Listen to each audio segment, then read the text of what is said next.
Meu filho olha pela janela todos os dias às 2h12 da manhã e exatamente 5 minutos depois alguém bate na porta. Começou há cerca de um mês.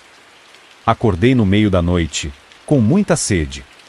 Enquanto cambaleava até a cozinha para pegar um copo d'água, notei um raio de luz vindo do quarto de Ethan. A porta estava entreaberta, e eu podia ver sua pequena silhueta emoldurada contra a janela. E Ethan, chamei suavemente, abrindo a porta. E o que você está fazendo acordado, amigo? Ele não se virou. Ele apenas ficou ali, olhando para a escuridão. E Ethan, tentei novamente, um pouco mais alto dessa vez. Finalmente, ele olhou para mim, seus olhos arregalados e desfocados. E papai, está na hora, e ele disse, sua voz monótona e sem emoção. Um arrepio percorreu minha espinha. E hora de quê, amigo? Mas ele não respondeu. Em vez disso, ele subiu de volta na cama e puxou as cobertas até o queixo. Em segundos, ele estava dormindo profundamente. Verifiquei meu telefone. 2h12 da manhã. Estranho, mas crianças fazem coisas estranhas às vezes, certo? Coloquei Ethan na cama e voltei para a cama, atribuindo isso a um terror noturno aleatório ou episódio de sonambulismo. Na noite seguinte, acordei novamente por volta das 2 da manhã. Pode chamar de instinto parental ou apenas paranoia, mas algo me fez verificar Ethan. Com certeza, lá estava ele na janela novamente. Verifiquei meu telefone, 2h12 da manhã em ponto. Dessa vez, não disse nada. Apenas observei da porta. Ele ficou ali, perfeitamente imóvel, por exatamente 5 minutos. Então, quando eu estava prestes a intervir, um som perfurou o silêncio que fez minha pele arrepiar. Toc, toc, toc. 3 batidas fortes na porta da frente. Ethan não reagiu. Ele apenas voltou para a cama como se nada tivesse acontecido. Com o coração batendo forte no peito, desci as escadas e espiei pelo olho mágico. A luz da varanda iluminava uma varanda vazia. Não havia ninguém lá. Tentei me convencer de que era apenas uma coincidência. Talvez algum adolescente bêbado pregando uma peça. Mas uma sensação incômoda no meu intestino me disse que algo não estava certo. Na semana seguinte, a mesma coisa aconteceu todas as noites. Ethan na janela às 2h12 da manhã. Batendo às 2h17 da manhã. Ninguém na porta. Tentei falar com Ethan sobre isso durante o dia, mas ele não se lembrava de ter acordado à noite. Ele apenas olhou para mim com aqueles olhos grandes e inocentes e perguntou se poderíamos comer panquecas no café da manhã. Eu estava começando a perder o controle. Não estava dormindo. Não conseguia me concentrar no trabalho.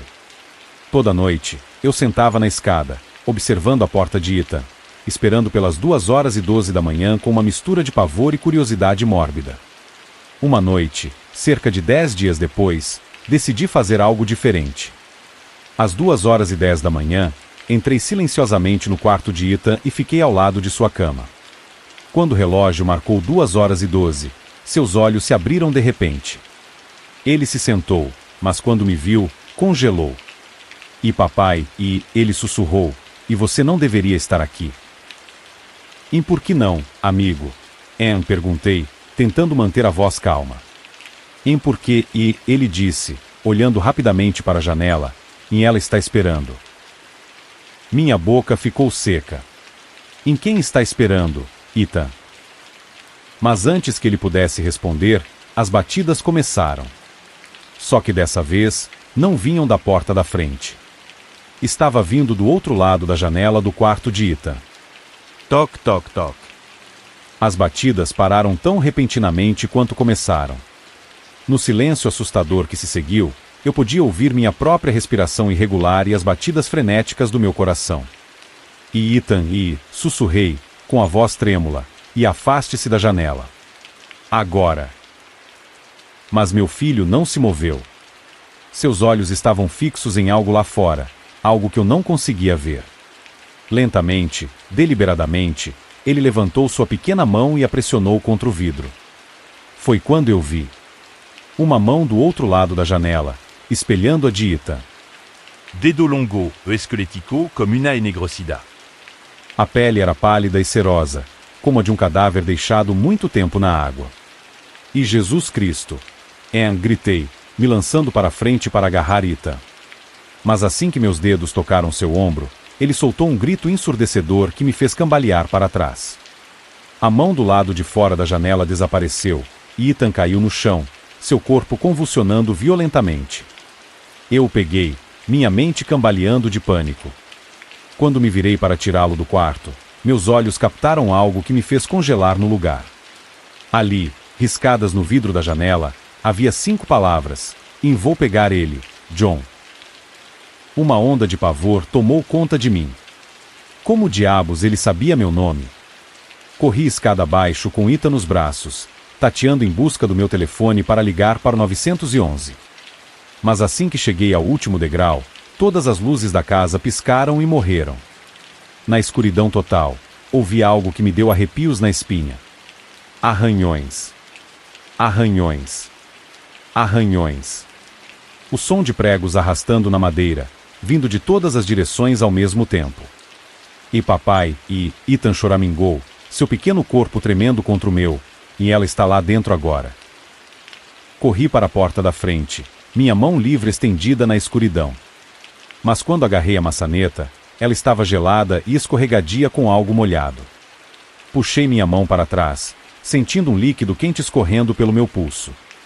O cheiro acobreado do sangue encheu minhas narinas. E você não pode ir embora, John, uma voz sussurrou, tão perto que eu podia sentir um hálito fétido no meu pescoço. Parecia Marie, mas errado. Como se sua voz estivesse sendo forçada através de uma garganta cheia de cascalho. E somos uma família novamente. E você não é Marie, eu engasguei, recuando. E minha esposa está morta. Uma risada arrepiante ecoou pela casa.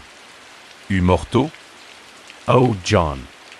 Estou muito mais que morto. De repente, as luzes piscaram novamente. Pisquei, momentanément cego. Quando minha visão clareou, eu a vi. Marie estava parada no pé da escada. Mas não era Marie de quem eu me lembrava. Sua pele estava cinza e inchada, seus olhos fundos e cheios de uma luz amarela doentia. Seu cabelo outrora lindo pendia em tufos molhados e podres ao redor de seu rosto. Ela usava o mesmo vestido com que a enterramos, agora manchado de sujeira e Deus sabe o que mais. Marie, sussurrei, incapaz de acreditar no que estava vendo. Sua boca se esticou em um sorriso impossivelmente largo, revelando fileiras de dentes afiados como agulhas. E vim levar nosso filho para casa, John. Está na hora de Ethan se juntar a mim. Ethan se contorceu em meus braços, estendendo a mão em direção à coisa que parecia sua mãe. E mamãe, ele chamou, sua voz uma mistura de medo e desejo. Os olhos da criatura se fixaram em Ethan, e ela deu um passo à frente. As tábuas do assoalho rangiam e chapinhavam sob seus pés descalços e cobertos de lama. E não, gritei, agarrando Ethan com mais força. E você não vai levá-lo. Virei-me e corri para a cozinha, minha mente a mil. Sal. Eu precisava de sal. Isso não deveria funcionar contra espíritos ou algo assim. Enquanto eu tateava os armários, eu podia ouvir os passos molhados de Marie se aproximando. O ar ficou frio, e o fedor pútrido da decomposição encheu o quarto. John, a sua voz cantava do lado de fora da cozinha. E você não pode protegê-lo para sempre. Ethan pertence a mim agora. Finalmente encontrei o sal e me virei, pronto para jogá-lo. Mas o que se fez au récipient escorgar dos me dedo dormante. Marie estava parada na porta, mas seu corpo estava errado. Seus membros estavam alongados, articulações dobradas em ângulos impossíveis. Sua cabeça pendia para um lado, pescoço esticado e distorcido. E atrás dela, contorcendo-se nas sombras, havia dezenas de braços, alcançando, agarrando. Ethan gritou. Naquele momento, enquanto eu olhava para o abismo daquela cena horripilante, eu sabia que nossas vidas nunca mais seriam as mesmas. O que quer que estivesse vestindo o rosto de Marie, O que quer que estivesse vindo para meu filho noite após noite, não iria parar. E eu não tinha ideia de como lutar contra isso. A coisa que não era Marie cambaleou para frente, seus membros grotescos arranhando o chão da cozinha. Eu recuei, apertando Ethan contra meu peito, minha mente vazia de terror. Minhas costas bateram no balcão da cozinha, e percebi que estávamos presos. Por favor, implorei, embora soubesse que argumentar com essa criatura era inútil. Por favor, deixe-nos em paz. A coisa inclinou a cabeça em um ângulo não natural, as feições outrora belas de Marie se contorcendo em uma zombaria de confusão. Em deixar você em paz? Mas, John, nós somos uma família. E a família deve ficar junta, para sempre. Um de seus muitos braços disparou, impossivelmente rápido, agarrando meu tornozelo. Eu gritei quando dedos gelados cravaram em minha carne, o frio se espalhando pela minha perna como veneno. Ethan choramingou em meus braços, seu pequeno corpo tremendo incontrolavelmente. Naquel momento de puro desespero, algo dentro de mim m'estalou. Uma onda de raiva protetora percorreu minhas veias, queimando medo paralisante. Eu não deixaria essa coisa levar meu filho. Eu não podia. Com um rugido, chutei o rosto da criatura. Meu pé atingiu um barulho enjoativo, e ela recuou, momentaneamente atordoada. Aproveitei a oportunidade, passando por ela em direção à porta do porão. Se não podíamos sair de casa, talvez pudéssemos encontrar uma maneira de prendê-la.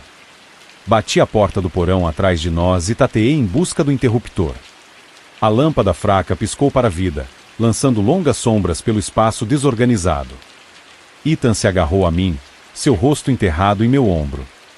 E papai, ele sussurrou, e estou com medo. Eu sei, amigo, e eu disse, tentando manter minha voz firme. Mas vamos ficar bem. Eu prometo. Foi quando eu vi. No canto do porão, parcialmente escondida atrás de algumas caixas velhas, havia uma porta que eu nunca tinha notado antes. Parecia antiga, sua madeira empenada e manchada pela idade. De cima vinham os sons de madeira lascada e vidro quebrando. A criatura estava destruindo a casa procurando por nós. Sem outra escolha, aproximei-me da porta misteriosa. Quando alcancei a maçaneta, Ethan falou de repente. E é daí que vem a mamãe, ele disse com naturalidade. U congelé. E o que você quer dizer, Ethan? Ele apontou para a porta. Em toda noite às 2h12, aquela porta se abre. Mamãe sai e vai até minha janela. Ela diz que sente nossa falta e quer que a gente vá com ela. Mas eu estava com medo, então não abri a janela. Minha mente girou. Há quanto tempo isso estava acontecendo? E por que 2h12 da manhã? Então me ocorreu. 2h12 da manhã. 12 de fevereiro. O dia em que Marie morreu. Antes que eu pudesse processar essa revelação, a porta do porão explodiu para dentro. A criatura que usava o rosto de Marie veio deslizando escada abaixo, seu corpo se contorcendo de maneiras que desafiavam a física. Encontrei você e ele sibilou, sua voz um coro de sussurros. Agarrei a maçaneta da porta misteriosa e a abri com um puxão. Além dela não estava a fundação da nossa casa, mas um vórtice rodopiante de sombras e névoa. O ar que saía era gelado e cheirava a decomposição. A criatura soltou um grito desumano. E não! Você não pode me mandar de volta. Eu não irei sozinho. Ele se lançou contra nós, seus numerosos braços estendidos. Naquela fração de segundo, tomei uma decisão que me assombraria para sempre. Coloquei Ethan no chão e beijei sua testa. E eu te amo, amigo. L'ombre se s'emprodiçou. Então, usando toda a minha força, empurrei a criatura em direção à porta aberta. Mas, enquanto ela cambaleava na soleira, um de seus braços envolveu minha cintura. Olhei para Ethan, vi o terror e a confusão em seus olhos. Cora, Ethan. Corra a escada acima e não olhe para trás. A última coisa que vi foi o rosto do meu filho coberto de lágrimas quando a criatura e eu caímos pela porta em direção ao abismo além. Não sei por quanto tempo caí. O tempo parecia não ter significado naquele lugar de sombras e sussurros. Mas, eventualmente, caí no que parecia ser chão firme. Abri os olhos e me vi de volta ao meu próprio porão. A velha porta havia desaparecido, deixando apenas uma parede em branco. A luz do sol entrava pelas pequenas janelas. A manhã havia chegado. Dolorosamente, subi a escada, chamando por Ethan. Encontrei-o encolhido no sofá da sala, dormindo pacificamente. Quando acordei, ele não tinha nenhuma lembrança dos eventos da noite. Já faz uma semana desde aquela noite terrível. Os arranhões na janela de Ethan sumiram, como se nunca tivessem existido. Ele não acorda mais às 2h12 da manhã. Ao que tudo indica, nossas vidas voltaram ao normal. Mas eu sei melhor. Às vezes, tarde da noite, ouço sussurros vindos do porão. E em meus sonhos, vejo Marie, a verdadeira Marie, estendendo a mão para mim de além de uma porta que nunca consigo abrir. Não sei se a criatura encontrará outro caminho de volta. Não sei se ela realmente se foi, ou se está apenas esperando a hora certa. Tudo que sei é que toda noite, eu dou uma olhada em Ethan às 2h12 da manhã. E todas as noites, rezo para que as batidas não comecem novamente. A terrível obsessão do professor Vilo por Pokémon. No ano 2000, eu trabalhava em uma loja de quadrinhos. Isso foi no auge da Pokémania, então o lugar tinha se transformado em um santuário para todas as coisas do Pikachu e a loja estava constantemente cercada por crianças gritando. A vida era barulhenta e caótica e cheia de pais preocupados. Antes de cada turno, eu me agasalhava no meu carro para poder ficar tranquilo durante a correria depois da escola. Com 19 anos e chapado, eu fazia o meu melhor para evitar qualquer aparência de responsabilidade e deixava todo o trabalho pesado para quem estivesse no turno comigo. Por cerca de 1 mês e meio, fui pago para ficar em pé na loja e olhar para o nada. Com reclamações suficientes dos meus colegas de trabalho, no entanto, um gerente regional foi convocado para ir verificar a qualidade do atendimento ao cliente. No momento em que entrei na loja, fui repreendido por chegar atrasado e não estar apresentável. A gerente era a cara do meu professor de matemática do ensino fundamental, cheirava consultório de dentista e claramente estava atrás de mim. Ela tomava nota de tudo que eu fazia e fazia todas essas perguntas super paternalistas que me faziam parecer um idiota. Mandy, minha colega de trabalho que era definitivamente responsável pela maioria das reclamações sobre mim, mal conseguia conter sua alegria.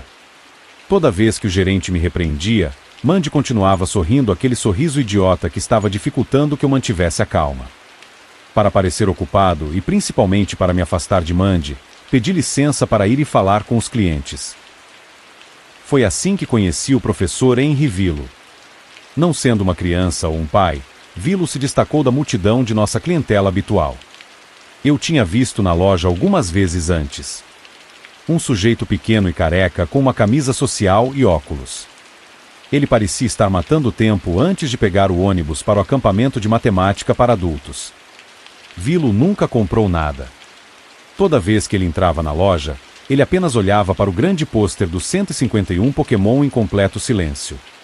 Às vezes ele pegava um pacote de adesivos ou cards colecionáveis e examinava, mas isso nunca prendia sua atenção por muito tempo. Ele apenas olhava para o pôster com um interesse científico e aguçado e então, quando estava saciado com os monstros de desenho animado, ele saía da loja. Eu não tinha certeza se conseguiria fazer o homem estranho comprar alguma coisa, mas naquele momento eu tinha certeza absoluta de que não deveria tentar falar com uma criança na frente da severa gerente. Da forma mais casual que consegui reunir em meu estado crocante, perguntei ao homem se ele precisava de ajuda. No começo, Vilo apenas me encarou como se eu tivesse chegado de outro planeta. Foi só quando seu olhar me deixou suficientemente estranho que ele começou a falar. Sua voz era baixa e ele parecia escolher cada palavra com o máximo de cautela. Rapidamente ficou óbvio que o homem era completamente louco. Vilo me contou como ele tinha visto as criaturas nos posteres antes. Em seus sonhos, por mais de uma década, ele tinha visto um mundo cheio de Pokémon de carne e osso. Quanto mais o homem de óculos falava, mais ele ficava nervoso. Eu temia uma cena, então, para acalmá-lo, perguntei a Vilo se ele queria comprar alguma coisa. Minha pergunta pareceu puxá-lo de volta de qualquer país das maravilhas interno em que ele estava viajando. Com uma pitada de constrangimento, ele assentiu. Afinal, ele disse que aquilo era uma loja. Seria indelicado não fazer uma compra, ele disse. Eu esperava que o homem pegasse o maço de cards colecionáveis e encerrasse o dia, mas vi-lo continuou a vasculhar as prateleiras até que ele fez uma compra considerável de adesivos, cards e livros. Ele escolheu os itens com uma espécie de culpa, como se estivesse pagando penitência para estar na presença de todos aqueles monstros de desenho animado. Tanto o gerente quanto Mandy pareciam estar impressionados com a forma como eu consegui fazer o estranho comprar tantas coisas. Eu, é claro, sabia que minhas habilidades de vendas não tinham nada a ver com a compra, mas com certeza fingi que tinham. Quando liguei para vi-lo, disse a ele que ficaria feliz em responder a quaisquer outras perguntas que ele tivesse sobre Pokémon se ele voltasse à loja. Isso tirou a culpa do rosto dele. Com um sorriso agradecido, ele me disse que voltaria em breve. Não fui demitido naquele dia. Longe disso. Na verdade, desde o dia em que conheci o professor Vilo, me tornei o melhor vendedor do ramo. Todos os dias eu vendia para o mercado de mas aquele cliente singular tinha bolsos fundos. No final do mês, Vilo tinha um de quase todos os produtos Pokémon que tínhamos. Ele comprou todos os livros, coleções de adesivos e videogames. Vilo até comprou 2 dos Game Boy Color superfaturados e um Game Link para poder capturar todos os Pokémon nas diferentes versões do jogo. O homem estava obcecado de uma forma que eu nunca tinha visto antes. Ele pegava cada nova peça de mercadoria como se fosse um item de colecionador inestimável, mas o mais importante, ele fazia perguntas. Ele fazia perguntas muito específicas. Vilo não estava interessado apenas nas origens dos próprios Pokémon, ele também queria saber mais sobre a sociedade em que eles existiam. Quem financiou os hospitais Pokémon? Para onde foram os lucros dos Pokémarts? O fato de todos os policiais e enfermeiros serem parentes poderia apontar para algum tipo de poder monárquico dominante? A cada visita, Henry Vilo enchia minha cabeça chapada com todo tipo de perguntas teóricas sobre o universo Pokémon. Naquela época, eu não dava muita importância a essas perguntas. Elas eram estranhas, claro. Mas o cientista estava me mantendo no topo das paradas regionais de vendas e fazia Mandy ferver de ciúmes sempre que ela estava de plantão. Vilo estava, geralmente, calmo. Com eloquência tranquila, o cientista podia filosofar sobre a natureza da evolução Pokémon ou as hierarquias de poder das várias organizações criminosas na região de Kanto. Foi somente quando o tópico da Elite Four e dos campeonatos da Liga Pokémon surgiu que sua voz ficou tensa. De todas as coisas Pokémon, era o campeonato que parecia fasciná-lo mais. Ele queria entender por que tantos recursos e atenção eram dedicados aos ginásios Pokémon. Ele queria saber o quão envolvida a classe dominante estava na organização do torneio e o que acontecia com os campeões depois que eles ganhavam ou, Deus me livre, perdiam. Enquanto sua voz era calma e comedida na maioria dos nossos tópicos, a questão do campeonato Pokémon fazia suas palavras tremerem de obsessão. Eu não entendia o fascínio do homem, mas não questionava. Eu simplesmente o deixava divagar sobre as implicações de um campeonato Pokémon regional, e então alegremente pegava qualquer mercadoria que ele pegasse das prateleiras. Vilo me fazia perguntas, mas raramente me dava tempo para responder. Eu não era um especialista em Pokémon, então não era como se eu tivesse muito a acrescentar à conversa. Para Vilo, presumo, eu era mais um trampolim para suas ideias, um rosto amigável que podia ser pago em intervalos regulares para ouvir, acenar e assegurar ao homem que não há nada perturbador em sua obsessão. Vilo era definitivamente estranho, mas não passei muito tempo psicanalizando. Minha falta de curiosidade estava principalmente ligada ao fato de que eu estava chapado até a morte, mas Vilo também não parecia justificar nenhuma cautela.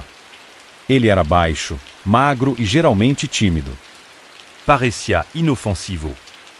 Isso foi até eu sugerir o motivo para o campeonato Pokémon. Eu tinha passado por um documentário sobre civilização humana e esportes na noite anterior e passei boa parte do meu turno pensando sobre isso. Quando Vilo chegou para sua maratona de compras habitual e começou a falar sobre a Liga Pokémon, pensei em contar a ele o que aprendi com o documentário. E talvez o campeonato Pokémon seja uma maneira da comunidade celebrar ideais compartilhados e unir toda a região de Kanto, eu disse. Não achei que meu comentário fosse particularmente perspicaz. Pensei que fosse apenas uma observação inocente sobre uma situação hipotética. Meu comentário, no entanto, irritou Vilo. Com a loucura ardendo por trás de seus óculos, Vilo começou a divagar. Eu estava certo, aparentemente. O campeonato Pokémon estava sendo usado para unir toda a ilha em um único conjunto de valores. O campeonato Pokémon estava sendo usado para tornar mais fácil governar a região de Kanto. A comemoração de Vilo por finalmente encontrar o raciocínio por trás do universo ficcional foi extremamente alta, mesmo para a correria depois da escola. Tanto os pais quanto as crianças rapidamente mudaram sua atenção das fotos de monstros de desenho animado para o cientista delirante no centro da loja. Vilo era barulhento, mas não era só o volume que incomodava. A maneira como ele falava sobre o universo Pokémon era totalmente desconectada da natureza amigável do desenho animado. Vilo falava sobre um mundo cheio de monstros incompreensíveis, sobre uma vida sofrida na casca do velho mundo, sobre uma existência terrível que exigia uma mão forte para manter a ordem.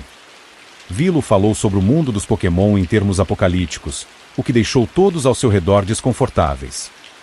Pior ainda, no entanto, o cientista falou sobre esse mundo devastado e quebrado como uma inevitabilidade. Vilo gritou sobre o fim dos dias que se aproximava e como o globo seria preenchido com monstruosidades incompreensíveis que teriam que ser domadas por meio da tecnologia. Tentei acalmá-lo, e eventualmente consegui, mas o dano já estava feito. Assim que acalmei Vilo para falar alto, 2 policiais entraram na loja. Sem hesitar, Mandy apontou o homem para os policiais e insistiu que ele fosse invadido imediatamente. Tentei defender o professor Vilo, mas a dispersão de pais na loja rapidamente ficou do lado de Mandy. O homem era, aparentemente, perigoso. Ele, aparentemente, não tinha nada que ficar perto de crianças. Eu opus uma resistência simbólica à ideia da invasão, mas no final foi minha assinatura que acabou na papelada. Eu estava um pouco chapado demais e tinha alguns gramas a mais no meu porta-luvas para discutir com os policiais. Sem muita cerimônia, Vilo se desculpou e prometeu nunca mais voltar à loja. Anos depois, ainda consigo ver seus olhos tristes e lacrimejantes enquanto ele olhava de volta para as prateleiras de produtos Pokémon. Anos depois, ainda consigo ver o sorriso idiota e torto de Mandy. A ausência de Vilo refletiu-se rapidamente nos meus números de vendas. Em 2 semanas, a severa gerente regional havia retornado. Como eu era o antigo vendedor mais vendido da loja, ela foi muito mais simpática no início da visita. Sem um grande gastador para me salvar, no entanto, logo me revelaram que eu não era um funcionário muito bom. Quando a visita do gerente terminou, eu tinha certeza de que não manteria o emprego depois do fim da semana. Saí da loja naquele dia pensando em quais outros bicos eu estava qualificado para fazer que não se importariam de eu estar um pouco chapado no trabalho. Foi então, quando eu estava indo para o meu carro, que encontrei o professor Henry Vilo mais uma vez. Ele se aproximou de mim no estacionamento, pedindo desculpas profusamente. Só depois que aceitei suas desculpas pelo menos 3 vezes é que ele finalmente se acalmou. Quando teve certeza de que eu não guardava rancor dele, ele revelou a verdadeira natureza de seu interesse no mundo Pokémon. Ele tinha visto criaturas semelhantes em seus sonhos e visões, isso era verdade. O que ele nunca me disse, no entanto, foi que ele era um cientista especializado em manipulação genética. Ele tinha visto criaturas não naturais em seus sonhos, mas de acordo com os sonhos ele trouxe essas criaturas à realidade. A visita do gerente definitivamente azedou meu humor, mas ouvir o homem magro explicar como ele poderia criar Pokémon, ou híbridos, como ele o chamava, me animou. Pensei que ele estava brincando, então ri. O professor Vilo, no entanto, encontrou pouca graça em seu assunto de estudo. Ele alegou que estava trabalhando há meses no desenvolvimento desses híbridos e que havia mantido algumas de suas amostras em um depósito não muito longe da loja de quadrinhos. Vilo havia trabalhado de forma independente durante toda a sua carreira, mas, recentemente, ele havia se deparado com cientistas com ideias semelhantes no leste. Ele se ofereceu para me levar ao seu lote alugado no depósito.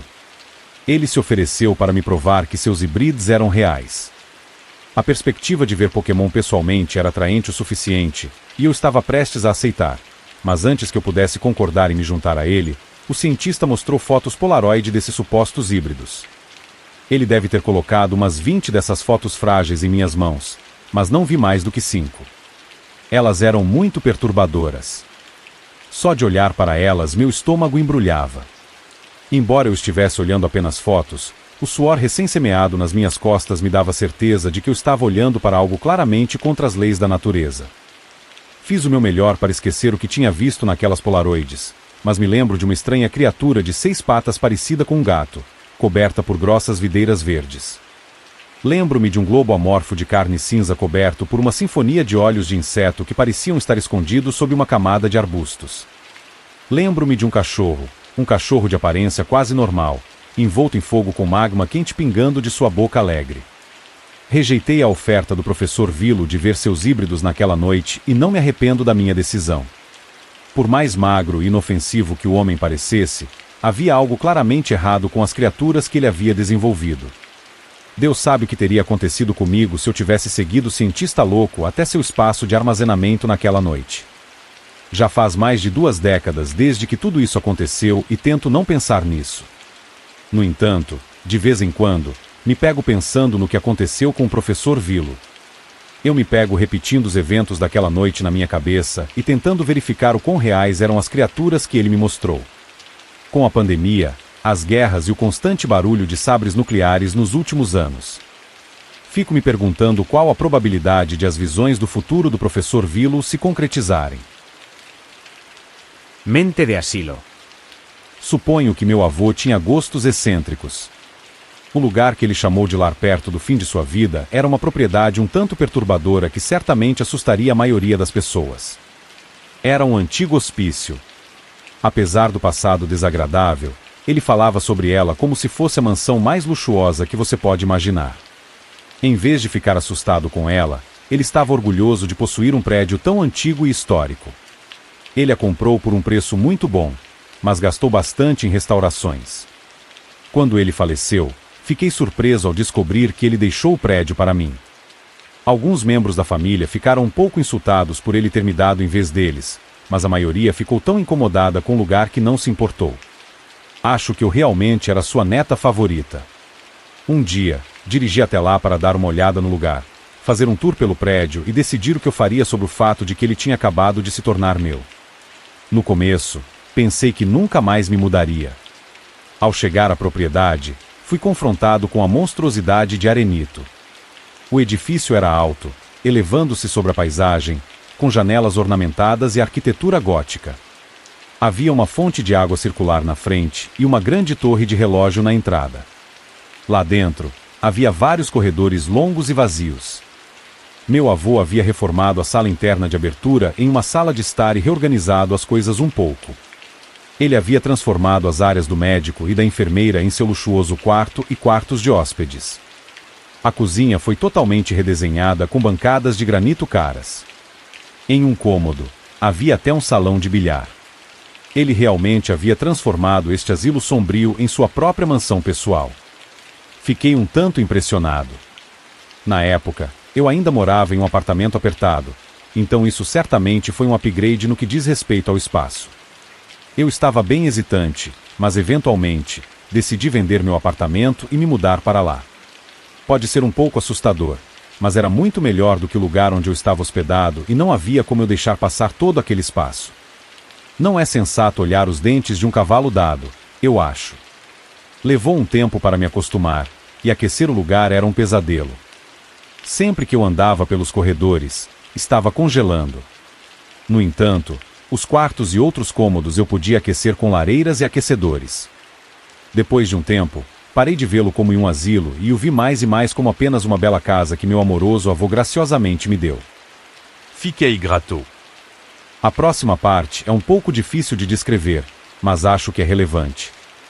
Eu tive problemas de saúde mental durante toda a minha vida, de vez em quando. Eles tendem a piorar durante períodos de alto estresse. Logo após minha mudança, comecei a ter muitos problemas no meu trabalho e com alguns dos meus relacionamentos. Fiquei muito paranoico como resultado. Eu estava convencido de que alguém estava envenenando minha comida. Mesmo quando eu estava autoconsciente o suficiente para saber que não era verdade, isso ainda me incomodava e me impedia de comer por vários dias. Eu sentia que estava tendo algum tipo de colapso psicótico. Por fim, procurei ajuda psiquiátrica e após muitas avaliações, fui diagnosticado com esquizofrenia. Não tive nenhuma alucinação auditiva ou visual. Com a ajuda de terapia e medicamentos, consegui manter meus sintomas sob controle e administrá-los. A ironia de viver em um antigo hospício na época não passou despercebida para mim. Meus amigos brincavam morbidamente que talvez o prédio fosse o que fez isso de alguma forma. Mas, claro, eu tinha um histórico de tais problemas de saúde mental durante toda a minha vida. Felizmente, este era o século XXI e eu pude receber tratamento adequado, diferente de muitas das pessoas pobres que viviam suas vidas no antigo asilo que eu chamava de lar. Também era um assunto menos tabu, algo a ser discutido mais abertamente, em vez de trancado atrás dos portões de paisagens infernais como um asilo de loucos. Os pacientes eram antigamente armazenados longe da sociedade como um segredo sujo e submetidos ao que agora seria visto como um horrível tratamento médico. Essa história sombria estava ao meu redor e só me fez perceber o progresso que tínhamos feito como sociedade e o quão grato eu era por isso. Então algo muito peculiar aconteceu. Uma noite eu estava indo para a cozinha para fazer um lanche da meia-noite. Eu estava enrolado em um cobertor enquanto andava pelos corredores frios. Enquanto ia até lá, notei um movimento perturbador à distância. O corredor em que eu estava tinha portas altas de madeira de cada lado, cada uma levando a um pequeno quarto onde os pacientes ficavam.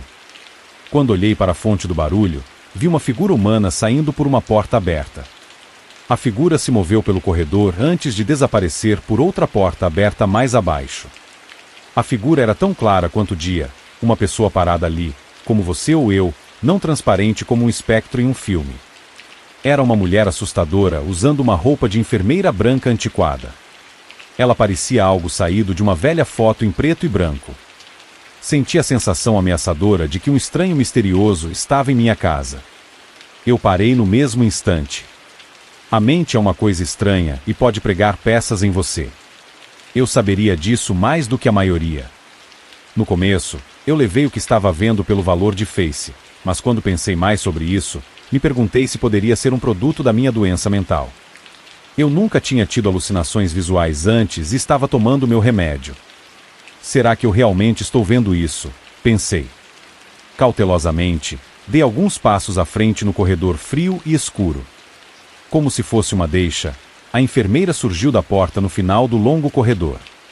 Desta vez, no entanto, ela se virou e olhou para mim, olhando fixamente. Seus penetrantes olhos escuros me encararam. Isso fez minha pele arrepiar. O uniforme da mulher era um vestido branco, sapatos e chapéu. Sua pele era fantasmagoricamente pálida. Seu cabelo curto era castanho escuro. Ela olhou para mim por um bom tempo antes que um sorriso perverso começasse a aparecer lentamente em seu rosto. Nós dois ficamos paralisados, olhando um para o outro por um momento. Algo sobre o jeito que ela estava olhando para mim era muito sinistro e intimidador. Ela parecia estar segurando um estranho instrumento médico prateado e brilhante na mão, mas não consegui ver o que era. A enfermeira, então, começou a caminhar em minha direção. Em pânico, corri de volta para o meu quarto e bati a porta. Fiquei acordado a noite toda. Não tinha como dormir depois disso. Esperei o amanhecer. De manhã, espiei nervosamente pela porta, mas não vi nada. Levei horas para ganhar coragem de investigar o corredor à luz do dia, apenas para não encontrar absolutamente nada. Não havia ninguém lá. Depois daquela noite horrível, comecei a guardar lanches no meu quarto para evitar os corredores vazios onde via a enfermeira. Eu ainda não tinha certeza do que ela era. Dada a história do prédio, pensei que ela pudesse ser um fantasma, mas com minha recente crise de saúde mental não havia como ter certeza. Certa manhã, eu estava escovando os dentes no espelho do banheiro, tentando não pensar no que estava passando. De repente, tive a sensação desconfortável de que estava sendo observado. No espelho, vi a figura assustadora aparecer gradualmente atrás de mim do nada. Com um alarme repentino, deixei cair minha escova de dentes e me virei para olhar, mas ela tinha sumido. Foi quando realmente me convenci de que o que eu estava vendo era um espírito de algum tipo, mas essa convicção era difícil de manter conforme os dias passavam. Eu não conseguia confiar na minha própria mente para me dar informações precisas sobre o que eu estava vendo. Eu simplesmente não sabia se isso era parte da minha condição piorando de alguma forma ou não. Eu não tinha certeza de qual resposta era mais assustadora, se minha doença agora resultava em alucinações vívidas ou se um espírito de asilo estava me perseguindo. Então comecei a vê-la durante o dia cada vez mais. Às vezes era só por um momento ou pelo canto do olho. Outras vezes eu via a enfermeira fantasma entrando e saindo dos quartos fazendo seu trabalho. Ela sempre parecia me pegar desprevenido. Comecei a fechar todas as portas, mas de alguma forma eu as encontrava inexplicavelmente abertas novamente. A porta se moveu physiquement. Não poderia ser resultado de um problema de saúde mental, pensei. Por outro lado, talvez eu não tenha realmente fechado aquelas portas, mas apenas me enganei acreditando que fechei. Às vezes, tarde da noite, quando eu estava me preparando para dormir, eu ouvia o som dos sapatos de enfermeira dela andando no piso de ladrilhos do corredor. Eu estremecia enquanto ela se aproximava cada vez mais. Se ela fosse um espírito, eu me perguntava o que ela queria de mim. Depois de semanas sendo atormentada por sua presença misteriosa e ameaçadora, decidi que tinha que consultar meu médico e contar a ele sobre isso. Contei a ele que estava tendo o que acreditava serem alucinações visuais. Ele aumentou a dosagem da minha medicação na esperança de que isso ajudasse. Não aconteceu. Continuei a ver a mulher fantasmagórica nos corredores ou por todo o prédio enquanto tentava me concentrar na minha vida diária. Eu a via de novo e de novo. Ela simplesmente não ia embora. Nada conseguia fazê-la ir embora. Eu gritava para ela em salas vazias, perguntando o que ela queria de mim ou implorando para que ela parasse e me deixasse em paz. Ela não respondeu. Então, uma noite, enquanto eu dormia, fiquei inquieto e comecei a me revirar na cama. De repente, me vi acordado no quarto escuro. Meus olhos se esforçaram na escuridão até que eu conseguisse entender o que estava vendo. A porta do meu quarto, que eu tinha trancado, estava escancarada. A enfermeira estava parada aos pés da minha cama, olhando para mim como se eu fosse um paciente sob seus cuidados. Aterrorizada, gritei, tirei os cobertores de cima de mim e corri para fora do quarto. Eu segui meu caminho sozinho pelos corredores frios até a cozinha e acendi a luz. Fiquei na cozinha a noite toda, guardando a porta e olhando ao redor da sala nervosamente, esperando que ela aparecesse espontaneamente em algum lugar. Eu sabia que tinha trancado aquela porta. Com minha dosagem já aumentada, qualquer noção de que isso era um produto da minha doença mental foi pela janela para mim.